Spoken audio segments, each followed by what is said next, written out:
Taste the Daily. மக்களவைத் தேர்தல் நெருங்கும் நிலையில் தமிழ்நாட்டில் பரப்புரை களம் சூடுபிடித்திருக்கிறது. அரசியல் கட்சித் தலைவர்களில் அனல் பறக்கும் பேச்சுக்களில் சிலவற்றை தற்போது பார்க்கலாம். தூத்துக்குடி மாவட்டம் மாப்பிள்ளையூரணி, கோவில்பட்டி பகுதிகளில் திமுக வேட்பாளர் கனிமொழியை ஆதரித்து அமைச்சர் உதயநிதி ஸ்டாலின் பரப்புரையில் ஈடுபட்டார். அப்போது பேசிய அவர், பாஜகவை இந்தியாவிலிருந்தே விரட்டும் வரை திமுகவினருக்கு தூக்கம் கிடையாது என்றார். மோடி சொல்றாரு, திமுக தலைவருக்கு தூக்கம் போயிடுச்சு, திமுக தொண்டர்களுக்கு எல்லாம் தூக்கம் போயிடுச்சு.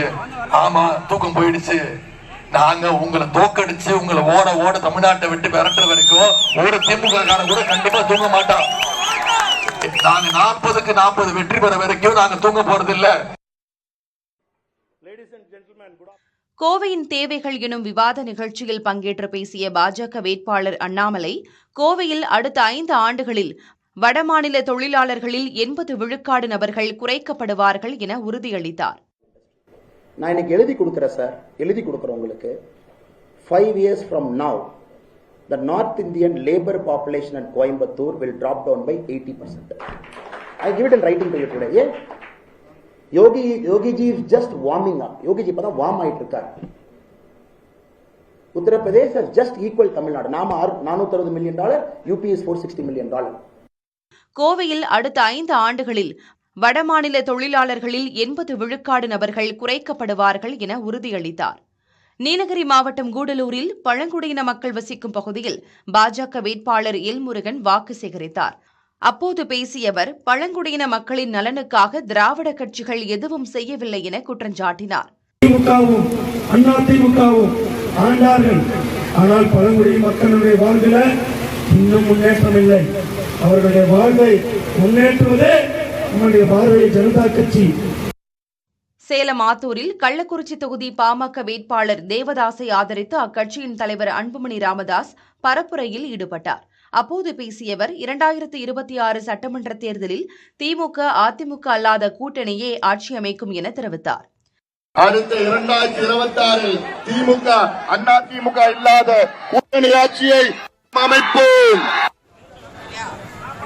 அரியலூர் மாவட்டம் ஜெயங்கொண்டத்தில் சிதம்பரம் தொகுதி விசிக வேட்பாளர் திருமாவளவன் பரப்புரையில் ஈடுபட்டார். அப்போது பாஜகவை கடுமையாக விமர்சித்து பேசிய அவர், தமிழ்நாட்டில் பாஜகவுக்கு சுவர் விளம்பரம் வரையக்கூட ஆள் இல்லை என தெரிவித்தார். அந்த கட்சியோடு எப்படி கூட்டணி சேர முடியும்? தமிழ்நாட்டில் அந்த கட்சிக்கு சின்ன வரைய ஆள் உண்டா? சிதம்பரம் தொகுதியிலே ஒரே ஒரு உறுப்பினர் தான் பிஜேபி. யார் என்றால் இந்த வேட்பாளர் தான், வேறு யாரும் அவருக்கு கிடையாது. சின்ன வரைய கூட ஆள் கிடையாது. அவர் இந்த ஊர் இல்லை, எங்கிருந்தோ வந்தவர். விழுப்புரத்தில் நாம் தமிழர் வேட்பாளர் களஞ்சியத்தை ஆதரித்து பரப்புரையில் ஈடுபட்ட அக்கட்சியின் ஒருங்கிணைப்பாளர் சீமான், தமிழ்நாட்டிற்கு தேவையான நிதியை மத்திய அரசு கொடுப்பதில்லை என குற்றஞ்சாட்டினார். இந்திய வருவாயை பெருக்குகிற மாநிலங்கள், முதல் மாநிலம் மகாராஷ்டிரா, 2வது மாநிலம் தமிழ்நாடு, 3வது மாநிலம் கர்நாடகா. அது தென்னிந்தியாவிலே 2 மாநிலம் இருக்கு. 2வது இடத்துல நம்ம கொடுக்கிற வரி காசு தான். நம்ம ₹1 கொடுத்தோம்னா நமக்கு 28 காசு திருப்பி தருது. பீகார், குஜராத்ல ₹1 கொடுத்தா ₹3.80 திருப்பி கொடுக்குது. அப்ப எவ்வளவு பாரபட்சம் இருக்குன்னு பாருங்க. அப்ப இந்த கட்சிகள் எதுக்கு நமக்கு? எதுக்காக இந்த காங்கிரஸ்? எதுக்காக இந்த பாரதிய ஜனதா? சேலம் மாவட்டம் ஓமலூர் அருகே தீவட்டிப்பட்டியில் பாமக வேட்பாளர் அண்ணாதுரையை ஆதரித்து தமிழ் மாநில காங்கிரஸ் தலைவர் ஜி கே வாசன் பரப்புரையில் ஈடுபட்டார். அப்போது பேசிய அவர், திமுக அதிமுகவுக்கு செலுத்தும் வாக்குகள் குப்பை தொட்டியில் போடுவதற்கு சமம் என சாடினார். நாடாளுமன்ற தொகுதியினுடைய வருங்கால வளர்ச்சிக்கு உத்தரவாதம் கொடுக்கக்கூடிய வேட்பாளர் தான் இங்கே வெற்றி பெற முடியும். எதிர்கட்சிகளுக்கு நீங்கள் மறந்தும் கூட வாக்களிக்காதீர்கள். கரூர் மாவட்டம் தரகம்பட்டியில் பரப்புரையில் ஈடுபட்ட காங்கிரஸ் வேட்பாளர் ஜோதிமணிக்கு தொண்டர்கள் பட்டாசு வெடித்தும் மாலை அணிவித்தும் உற்சாக வரவேற்பு அளித்தனர். அப்போது பேசிய அவர், பாஜக அரசு ராணுவ ஆயுதங்களை பயன்படுத்தி விவசாயிகளை கொடுமைப்படுத்தியதாக குற்றஞ்சாட்டினார். 4-5 மாசமா நீங்க பாத்திருப்பீங்க, டிவில ரணகலமா கிடைக்குது. டெல்லியே ஒரு பெரிய எதிரி நாடுகளுக்கு பயன்படுத்தக்கூடிய, அவர்களுக்கு எதிராக பயன்படுத்துற ஆயுதங்களை எல்லாம் விவசாயிகளுக்கு எதிராக பயன்படுத்துகிற ஒரே அரசாங்கம் நரேந்திர மோடி அரசாங்கம். பெரம்பலூர் தொகுதிக்குட்பட்ட குளித்தலை பகுதியில் தேசிய ஜனநாயக கூட்டணி வேட்பாளர் பாரிவேந்தர் தீவிர பரப்புரையில் ஈடுபட்டார். அப்போது பேசிய அவர், திமுக அமைச்சர்கள் பணம் வாங்காமல் எந்த கோப்புகளிலும் கையெழுத்து போடுவதில்லை என விமர்சித்தார். எத்தனை பேர் உள்ள போய் வருஷக்கணக்கா இருக்கிறாங்க, இன்னும் சில பேர் ஜெயில இருக்காங்க. அத்தனை ஊழல்வாதிகள் தான் தமிழ்நாட்டில் தான் இருக்கிறார்கள். இந்தியாவிலேயே நம்ம முதல்வம் என்று சொன்னால் அது ஊழல்வாதிகள் என்றுதான் சொல்ல வேண்டும். தூத்துக்குடி திமுக வேட்பாளர் கனிமொழியை ஆதரித்து இனாமணியாச்சி விலக்கில் மதிமுக பொதுச் செயலாளர் வைகோ பரப்புரை மேற்கொண்டார். அப்போது பேசிய அவர், அடக்குமுறையால் திராவிட இயக்கத்தை ஒருபோதும் அழிக்க முடியாது என தெரிவித்தார். வைகோ பேசிக் கொண்டிருந்த போது திடீரென மழை பொழிய தொடங்கியது.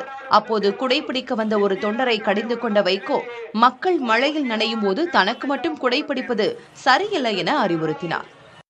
நரேந்திர மோடி 8 தடவை சுற்றி வந்து விட்டார். 8 தடவை அல்ல, 80 தடவை சுற்றி வந்தாலும் நீங்கள் தோற்கப் போவது உறுதி. இந்துத்துவ சக்திகள் அடிபட்டு வீழப் போவது உறுதி. அதில் எந்த சந்தேகமும் கிடையாது. நான் இதை இந்த தமிழ்நாட்டுக்கு நான் செய்திருக்கிறேன். என்னை மீண்டும் பிரதமராக்குவதற்கு வாக்களியுங்கள் என்று உங்கள் பண்பாட்டை அதிலே பிரயோகிங்கள்.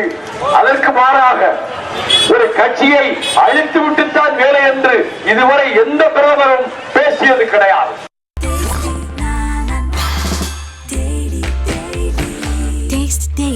Taste the Daily.